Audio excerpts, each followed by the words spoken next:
aí, pessoal do segundo ano, beleza? Então, como é que foi a aula passada, hein? Vocês conseguiram entender direitinho como é que se multiplica matrizes? Eu ainda não fiz o feedback geral de todas as atividades que vocês me enviaram, mas eu estou me empenhando para nessa semana conseguir revisar todas as tarefas que vocês mandaram e mandar a correção para vocês, certo? Então, vem bem. A gente viu multiplicação de matrizes na aula passada, certo? E hoje a gente vai ver propriedades, as propriedades que cabem a essa multiplicação. A gente sabe que a multiplicação de números naturais tem suas propriedades, né? Por exemplo, eles são comutativos, que é aquela velha coisa da ordem dos fatores não altera o produto. Isso é uma propriedade que a multiplicação tem, certo? Já a matriz, ela é um conjunto de números, ela não se comporta como um número só. Ela tem que se comportar como um conjunto de números. Então, nem todas as propriedades que são válidas nos reais, certo? De multiplicação, de divisão, de soma, de subtração, são válidas para matrizes, certo? Então, aqui a gente vai enumerar algumas propriedades da multiplicação que cabem às matrizes. A gente sabe que nas matrizes, a ordem da soma não vai alterar o resultado, isso a gente tem, certo? Mas na subtração isso não acontece, certo? Como também não acontece nos inteiros, tá? Então, aqui a gente vai avaliar a nossa primeira propriedade, que é a distributividade. A distributividade, ela diz o quê? Ela diz que se eu tenho duas matrizes se somando e multiplicando a uma terceira, certo? Então eu posso multiplicar isoladamente A vezes B e A vezes C, certo? Isso aqui, professora, é igual? Ele não é a mesma coisa na distributividade? A gente está acostumado nos números, a gente tratar isso da mesma forma, se está multiplicando antes ou depois do parênteses. Mas na matriz ela faz uma certa diferença, bastante importante, certo? Para a gente perceber essa diferença, vamos resolver essa multiplicação de matrizes aí. Eu tenho essas duas matrizes, A e B, certo? E a gente vai multiplicar elas. De acordo com o a gente vai fazendo, eu vou enumerando as propriedades aqui para que vocês consigam perceber, visualizar, tá bom? Então, primeiro eu tenho essas duas matrizes. O que é que a gente tem que avaliar nas matrizes antes de começar a multiplicar? É saber se é possível realizar essa multiplicação, né? E a gente avalia isso olhando a ordem das matrizes. Então, se eu tenho essa matriz aqui de ordem 2 por 2 e eu tenho essa aqui de ordem 2 por 1, ela tem duas linhas em uma coluna, então a condição necessária é que o número de colunas da primeira matriz seja igual ao número de linhas da segunda matriz, né? Como essa condição ela é respeitada, então a gente pode multiplicar. Então como é que a gente multiplica? Então vai ficar 0, 1, 2 menos 1 multiplicado por 0, 2. Linha vezes coluna, né? Então eu já vou colocar a resposta das multiplicações, tá? Porque a gente tem muita coisa aqui para falar hoje e o espaço está pequeno. Então, 0 vezes 0, 0. Mais 1 vezes 2, 2. Tá certo? Então, linha vezes coluna. E agora linha vezes coluna. É que linha vezes coluna, 2 vezes 0, 0, mais menos 1 vezes 2 vai dar menos 2, certo? Essa matriz aqui vai ficar 2 menos 2, certo? Então aí a gente efetuando essa multiplicação dessas duas matrizes aí, que são de tipos diferentes, tá? Então, beleza, multipliquei. Então, será que se eu quisesse fazer B vezes A, eu iria conseguir? Então, eu multipliquei A vezes B. Na multiplicação de números reais, eu sei que 2 vezes 3 é igual a 3 vezes 2. Mas se eu fizer aqui A vezes B, é a mesma coisa que B vezes A?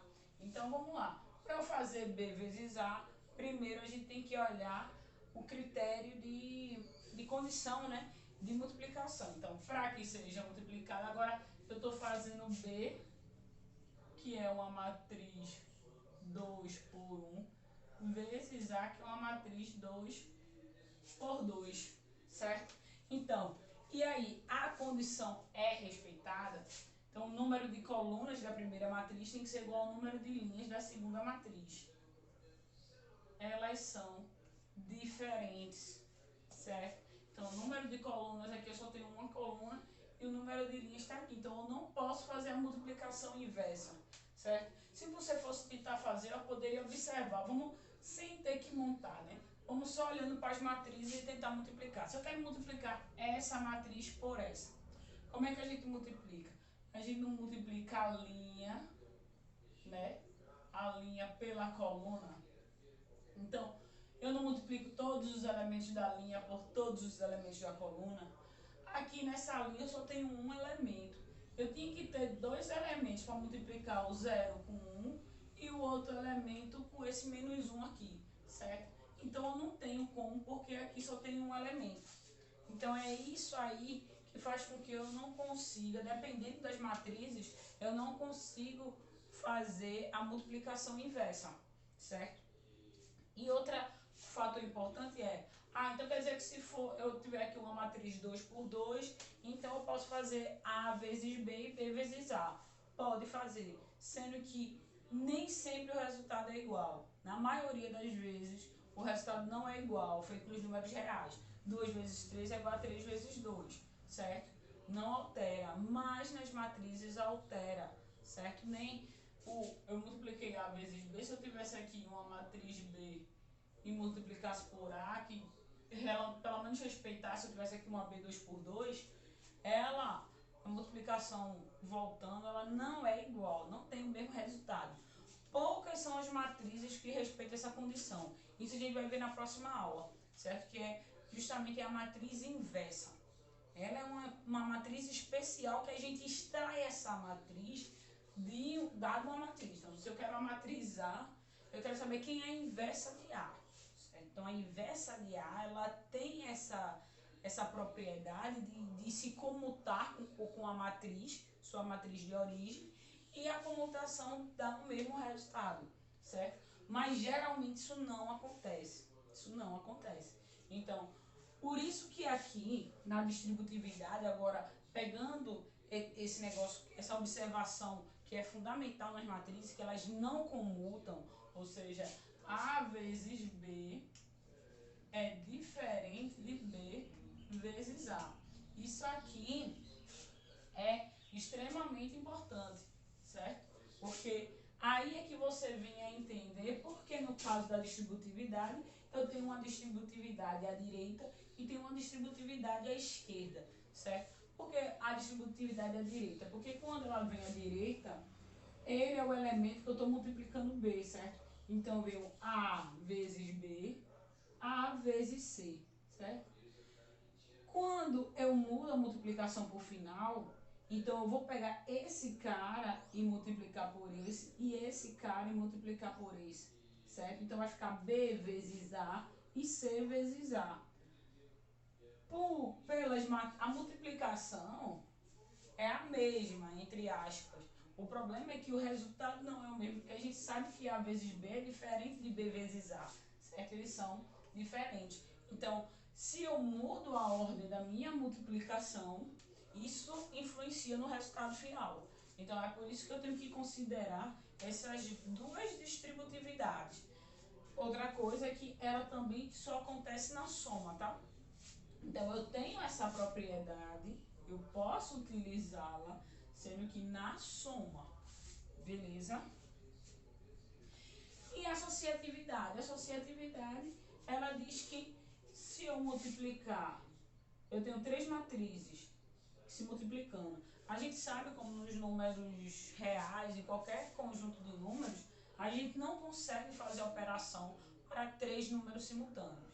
Então, imagine fazer a operação simultânea de três matrizes, né? Então, a gente não faz. Então, a gente sempre resolve aos pares. Então, se eu tenho três matrizes para multiplicar, eu vou multiplicar duas delas, pegar o resultado e multiplicar pela terceira.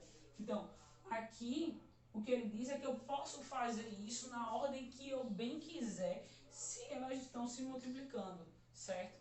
Então, eu posso somar, multiplicar primeiro as duas últimas, para depois multiplicar a primeira, ou multiplicar as duas primeiras e depois multiplicar a última.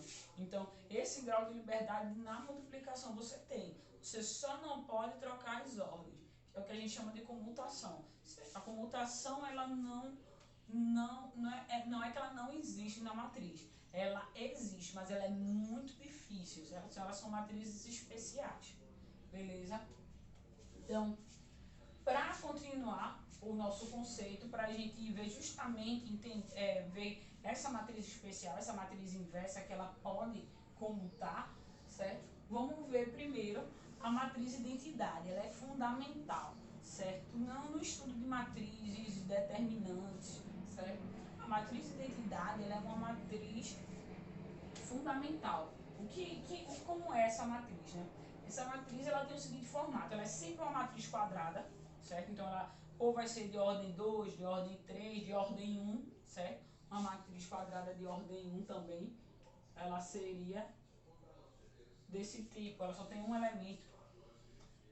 Eu posso ter uma matriz quadrada de ordem 4, 5, enfim, certo? Eu posso ter uma matriz quadrada de infinitas ordens.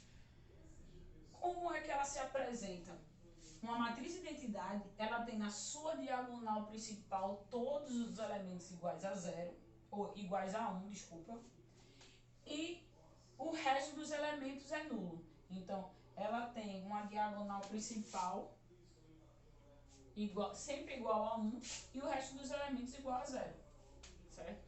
Lembra, não tem nada a ver com a ansimétrica não, né? Mas é assim que é a matriz de identidade. Então, sempre diagonal principal 1, resto 0. Diagonal principal 1, resto 0. Para que essa matriz? Ela só serve para o assunto que a gente vai estudar? Não, ela é um elemento importante, certo? Ela é o que a gente chama, como a matriz é um conjunto de números, então ela não se comporta como um número só, ela se comporta como um conjunto de números, certo? Então, nem todas, como eu falei, nem todas as propriedades elas conseguem migrar do conjunto dos reais, dos inteiros, da multiplicação, ela consegue migrar para a matriz, certo? Mas a gente pode manipular de forma a encontrar esses representantes na matriz. E a matriz de identidade, ele é o representante do elemento neutro da multiplicação. Lembra quem é o elemento neutro da multiplicação? Ele tem, em qualquer multiplicação, a gente sabe que se eu pego qualquer número A multiplicado por 1, esse vai dar o próprio A, né? Então a gente diz que ele é um elemento neutro, ele está ali, eu estou multiplicando por ele, mas ele não influencia no resultado, o resultado vai permanecer o mesmo. Então, esse é o papel da matriz identidade no mundo das matrizes, certo? Ele serve como um elemento neutro. Então, se eu pego uma matriz quadrada, certo? E multiplico por uma matriz identidade de mesma ordem na matriz quadrada, o que vai resultar é na própria matriz, certo? E com essa identidade eu tenho o poder da comutação. Então, aqui a gente sabe que a comutação também se aplica, né? Então, A vezes 1 é igual a 1 vezes A, que vai ser igual ao próprio A. Então, na matriz também eu vou ter esse poder. Então, com a matriz de identidade, eu posso multiplicar por outra matriz e comutar, que vai permanecer o mesmo resultado final, certo? Então, a matriz de identidade, ela tem essa propriedade na matriz quadrada, certo? Já que a matriz de identidade, ela tem que ser quadrada, né?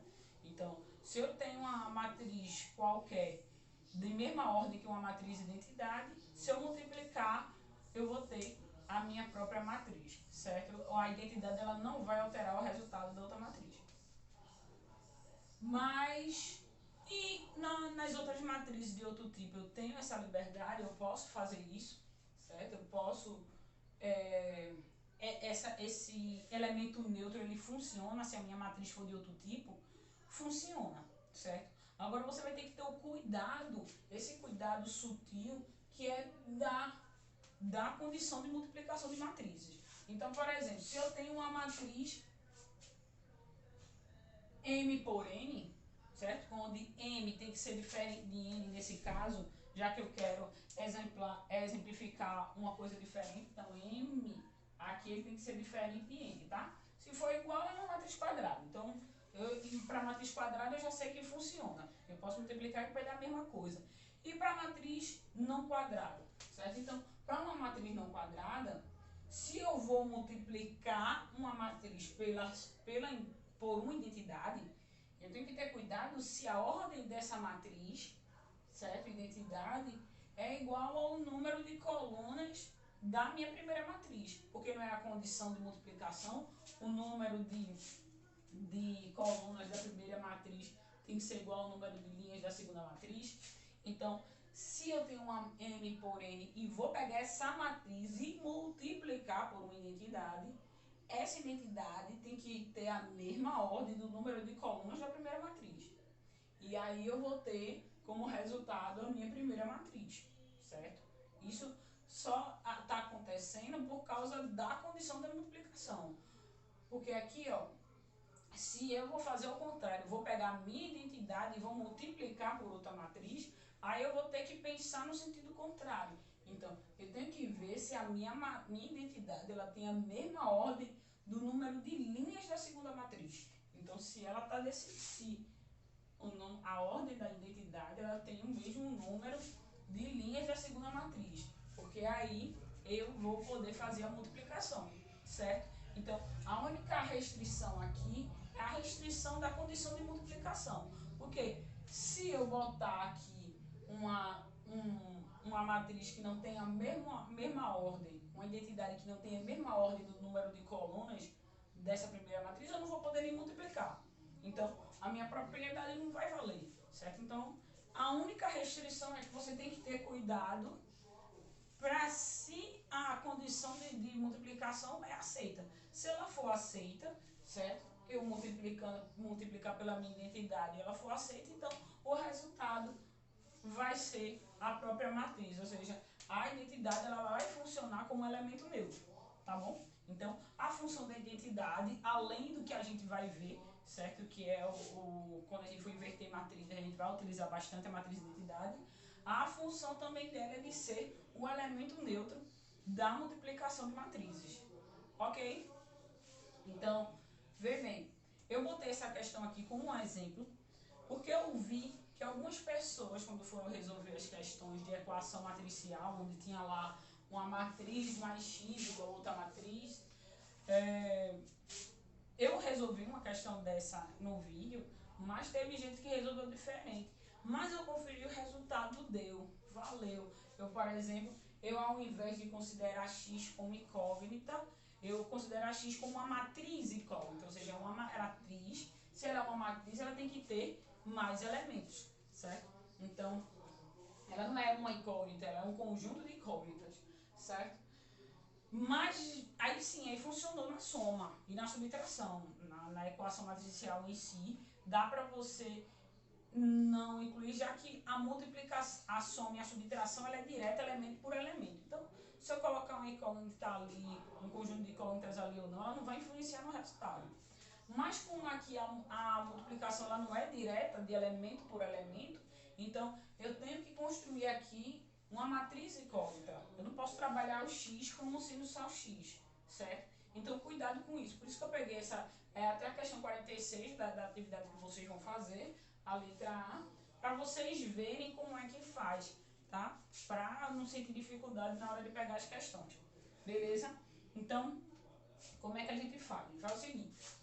Primeiro eu vou considerar que x ela é uma matriz incógnita, certo? Ela é uma matriz incógnita, beleza. Mas eu quero multiplicar essa matriz por x. Então, para dar esse resultado. Então, lembra que quando a gente multiplica a matriz, a gente primeiro avalia a condição da multiplicação e depois a gente vê a matriz resultante. Então, eu sei que se eu multiplicar, para eu multiplicar o número de colunas da primeira matriz, tem que ser igual ao número de linhas da segunda matriz. E a matriz resultante, ela vai ter o número de linhas da primeira matriz e o número de colunas da segunda matriz. E a gente pode perceber isso aqui, certo?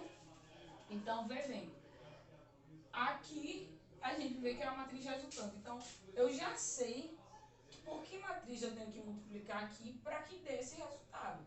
Esse aqui ela é uma 2 por 1, né? Então, se essa aqui ela é uma 2 por 2, essa minha matriz aqui, ela tem que ter o número de linhas igual ao número de colunas dessa. Então, ela tem que ter duas colunas, duas linhas, certo? E para terminar com uma coluna só, ela tem que ter uma coluna aqui, certo? Então, essa matriz X ela é uma do tipo 2 por 1. Ela respeita a condição de multiplicação e tem como resultado essa matriz aqui, certo? Então, eu já sei que ela é uma matriz 2 por 1. Então, se ela é uma 2 por 1, eu vou construir uma matriz com duas incógnitas, né? A minha matriz X ela vai ser assim, eu vou chamar ela de A, B, certo? Eu não sei quais são os elementos dela, eu vou descobrir. É isso que a questão está pedindo. Então, eu vou pegar aqui, vou substituir aqui e eu vou realizar a multiplicação, certo? Então, isso aqui vai ficar, vou colocar aqui mais no canto, isso aqui vai ficar x igual a sobre b, aí eu vou fazer aqui, vou substituir aqui, né? Então, vai ficar 1 menos 3, 2, 5, que multiplica AB igual a 0 e menos 11, certo? Aí você vai multiplicar normal, linha por coluna, e iguala aquela matriz ali. Então, linha vezes coluna, vai ficar o quê? 1 vezes A, menos 3 vezes B, menos 3B. Linha vezes coluna, 2 vezes A, mais 5 vezes B. Isso igual a 0 e menos 11. Certo? Então, a gente vai agora igualar cada elemento. Isso vai dar o quê? Um sistema de equações. Você vai achar o valor de A, o valor de B, que vai ser a minha matriz X. Certo? Aí a gente vem pra cá, que o espaço vai acabar. Então, vamos resolver esse sisteminha aqui. Certo? Onde A menos 3B é igual a 0 e 2A mais 5B é igual a menos 11, certo?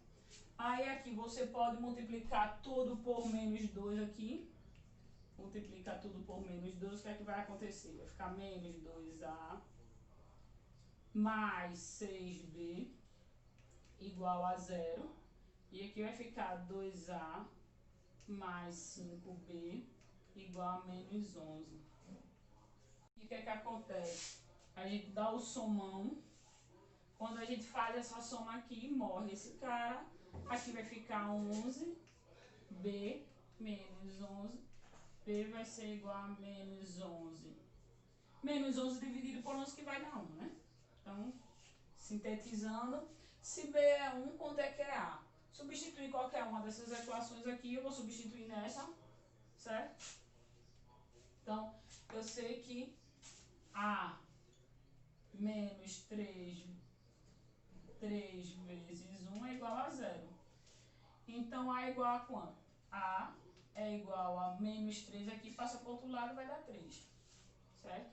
Então, A é 3 e B é 1. Então, minha matriz X vai ser 3, 1. Certo? Então, eu espero que tenham gostado. A próxima aula vai ser puxada, certo? Até a próxima aula. Beijão.